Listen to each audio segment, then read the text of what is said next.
But nonetheless, as CNBC TV 18 turns 21, we've been bringing you the top corporate voices to celebrate the occasion. We have another big voice joining us now. We have Saugata Gupta of Marico. He's the managing director of Marico, joining in to celebrate this occasion with us. Mr. Gupta, hi. Thank you very much for taking the time out and joining us on our 21st birthday.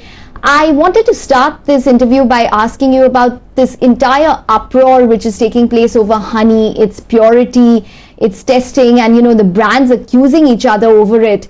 Can you just apprise us of what your stand is on it? If you look at it, I think Saffola and Marico always stands for providing the best product for the consumer. We launched it in June. Saffola Honey, we are a small player with just around 6% market share. We are a challenger. We wanted to differentiate in the market by providing the best and the purest honey for consumers in India. And as you know, all our batches of finished product gets NMR tested, and which is again a gold standard of purity.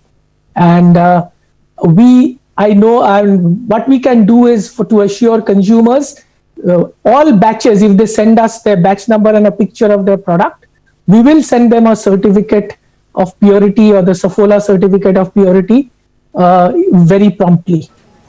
You said, right. So you said it's about 6% of your overall revenues, Saffola Honey. Can you confirm that? And also, I mean, what kind of margins do you make from Saffola Honey? And what is the segment? What has been the segment growing at over the last couple of years? It's a growing market, and given the current situation, I think we intend to seriously play within the immunities and the health space. It is a part of our aggressive foods plan. We are pretty determined to have a large-scale presence in foods in terms of our diversification of our portfolio. Now that we have been successful with Saffola Oats and Saffola Masala Oats. So we have launched honey, we have launched Chyawanprash, we have also launched, we are prototyping Saffola Soya Nuggets in West Bengal. We have launched, in fact, last week. So it's a part of our overall food plan. Okay, fair enough. Mr. Gupta, I wanted to actually talk about this entire slew of new launches that you've seen in the food and snacks category.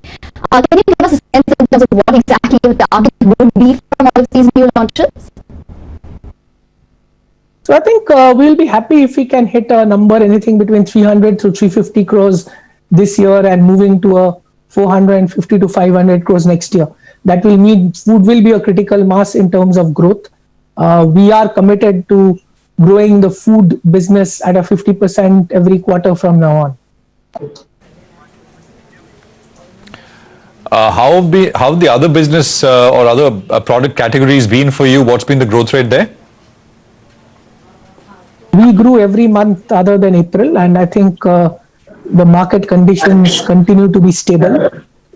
We believe that most of our core portfolio continues to be on growth. The discretionary part of the portfolio, which is less than 10%, is slowly improving quarter on quarter, although we have not got back into growth. I think we have significant opportunities in the coconut oil market as well as in the value-added hair oil market in both doing volume growth and market share.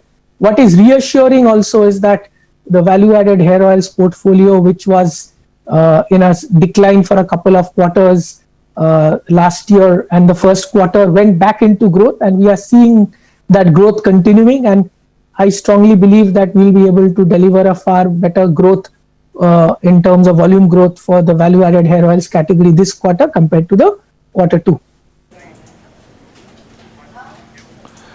Right. So earlier this year, you completed the acquisition of the men's grooming startup Beardo. Could you tell us what is the potential market size? How is that segment coming up? Some details? What I can say is that Beardo is a reasonably successful digital brand. And for us, any successful digital brand is something which is, route to profitability, makes money and crosses a 50 crore mark in net realization, not GMV.